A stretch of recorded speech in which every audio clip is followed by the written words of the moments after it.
तो अब बात करेंगे एक एक करके। मैंने आपको इनके बारे में बता तो सब कुछ दिया ही था।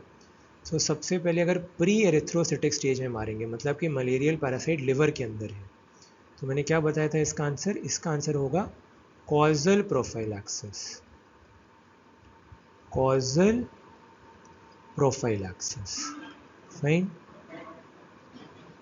क्योंकि हम कॉज ही उसका ख़त्म कर दे रहे हैं, ठीक है, कॉजल प्रोफाइलैक्सिस। दूसरा, आर फॉर रिलैप्स। रिलैप्स कौन करा रहा था? Hypnozoites. And these are absent in Plasmodium falciparum, ठीक है, ये याद रखिएगा।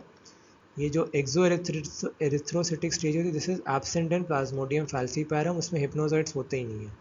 ऐसा रख सकते हो, प्लाज्मोडियम फैल्सीपैरम सबसे ज़्यादा खतरनाक है, सेरेब्रल मलेरिया करता है, तो ये कभी सोता नहीं है। सेरेब्रल मलेरिया करता बट कभी नहीं सोता, हमेशा जागता रहता है, तो इसमें कभी डोरमेंट स्टेज होती नहीं है, ठीक है। सो रिलैप्स के लिए हम क्या करेंगे? रेडिकल क्योर, मतलब कि जड़ से उखाड़ देना, इसमें दोनों आ जाएंगे, एरिथ्रोसिटिक को भी प्लस एक्सो एरिथ्रोसिटिक, ठीक है, दैट इज रेडिकल क्योर। अब ट्रांसमिशन के लिए हम क्या देंगे? जो कि गैमेटोसाइट्स को इनहिबिट करें, ठीक है। सो ऐसी दवाइयाँ हम देंगे जो कि मेल और फीमेल गैमेटोसाइट्स को मार डाले। गैमेटोसाइडल मतलब हमारे ब्लड के अंदर ये बनेगा नहीं, जब ना रहेगा बांस तो ना बजेगी बांसुरी।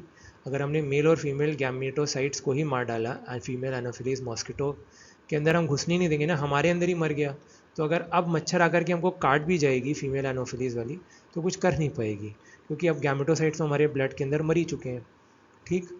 उसके बाद last and the most important, that is erythrocytic. जैसे मैंने आपको बताया था दो, एक होता है जब आरबीसी फट जाता है, जब वो फट के ब्लास्ट हो जाता है तब तो राइगर्स, फीवर, कपकपी लगना, फीवर चिल्स, राइगर्स, ये सब होते हैं।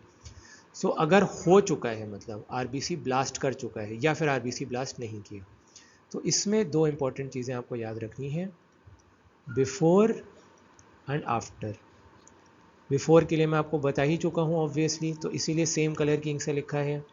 बिफोर में सप्रेसिव प्रोफाइलैक्सिस ऑब्वियसली, ठीक, हमने सप्रेस कर दिया कि वो अभी अपने साइंस एंड सिम्टम्स प्रोड्यूस ना कर पाए, सप्रेसिव प्रोफाइलैक्सिस। और आफ्टर, अब हमने देखा कि भाई साहब ये तो अब घुस चुका है, अब हम कुछ कर नहीं सकते इसका।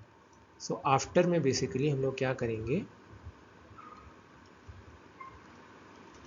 तो अब इसको ठीक करना ही पड़ेगा। रेडिकल क्योर तो हम लोग कर ही चुके हैं, अब आफ्टर आरबीसी रप्चर्स, तो अब हम लोग क्लिनिकल सिम्टम्स और साइंस को ट्रीट करते हैं, जिसको कहा जाता है क्लिनिकल क्योर।